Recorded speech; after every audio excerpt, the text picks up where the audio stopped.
Welcome everyone. Today we're going to be doing a review on the Sear and Sizzle. This is the Sear and Sizzle that fits the new Ninja Foodi XL Grill. I was sent this, I did not purchase this, but Sear and Sizzle Grill Grate knows that I will give an honest review of this. If I don't like it, I will tell you I don't like it. And let's just start off with the number one question. Do you really need this? No, you don't. The Ninja Foodi grill comes with its own grill grate. This is just another grill, another grate. I find that you do get better grill marks on it. Now, I am kind of excited to try this side out on the grill. I haven't done anything with it because it's kind of nice. It'll actually hold maybe like making French toast or something, 2 pieces of bread.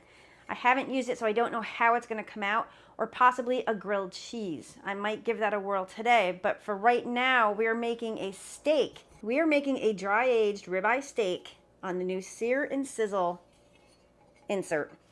So I'm gonna go ahead and just put this in the pan. So you wanna make sure your splatter screen is in. I put the roasting pan in, that's right here, and you're just gonna take that Sear and Sizzle, place it in this way for the grate side. Or you can put it in this way. Oh, this is gonna be okay, your fingers fit in there so you can take it in and out. Right. So I'm just gonna place it right in there. We're gonna go ahead and close the lid. We're gonna turn it on. We're gonna hit grill. Default's to high. We're gonna hit start. Okay. So this is you want this to preheat for 10 minutes at least. So I'm gonna set a timer and I'll be back in 10 minutes. But I'm gonna show you the steak we're doing today. So I set a timer. We still have 9 minutes and 50 seconds left. This is a dry-aged ribeye steak that I made. It's been in the freezer, so I might cut some of this off right here. I don't want to touch it with this, but it's a little over an inch thick steak. Very simple when it comes to steaks. Everybody's different. You can use whatever seasonings that you want. I'm a salt and pepper girl. Especially when you're talking ribeyes, especially dry-aged ribeyes. I'm gonna place it like right here, try to get it smack dab dead center.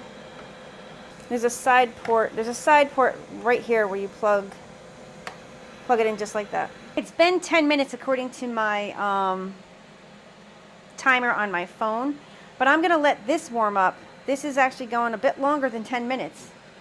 So as soon as this is warmed up, then we'll put the steak on. It finally said add food, so what we're going to do is we're going to do the preset manual. It's going to be beef, and then we're going to do rare. We're going to open the grill. I am going to take and spray this with some avocado oil. We're going to take that steak and close the lid. So the target temp is 103, so it's rare. And that's this. I'm making this steak for my father, everybody. The current temp is 48 degrees. All right, so it's up to 76 degrees, and it's telling me to flip this steak. Let's open up the grill. Ooh, that's beautiful.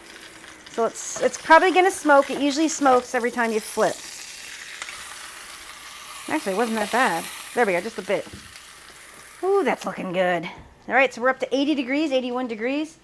We have this should go fairly quick to see how long this gets up to 103 degrees.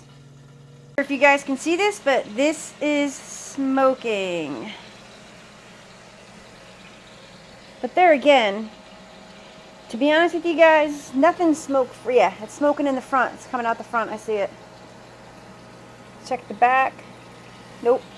It's coming out where the thermometer is, but we're up to 98 degrees. This should be done in a few minutes, so I'm just going to stay right here. Now remember, this is going to be super rare. This is for my father. If you don't want it rare, cook it longer. 102. Come on, baby, come on. Get food. This is beautiful. Look at that. Gonna put it right over here on the cutting board.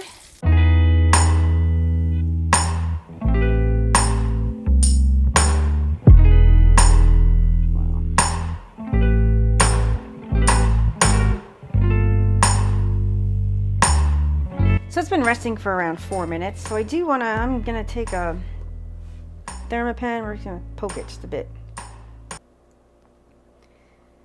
It's 119 degrees.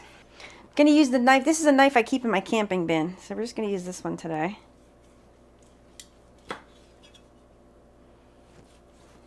I don't want to cut too many pieces off because this is for my dad. Right there, look at that. Oh, beautiful, perfect, all the above. Let's do a quick taste test here. Yeah, this steak is actually, I would say this steak is cooked perfectly for my father. The end temp was like 119 degrees. Oh, I thought I cut that. Oh, yeah, I didn't. Okay, here it is right here. I want you guys to look at it. I did take some of my favorite salt. Maldon sea salt is the best, everybody. Where is it? If you guys can, get some Maldon sea salt. It's a finishing salt that you put on like steaks. It's a finishing salt. Just put it on your food when it's after it's cooked and before serving. Or I put it on the table. People can add their own salt. So let's do a taste test.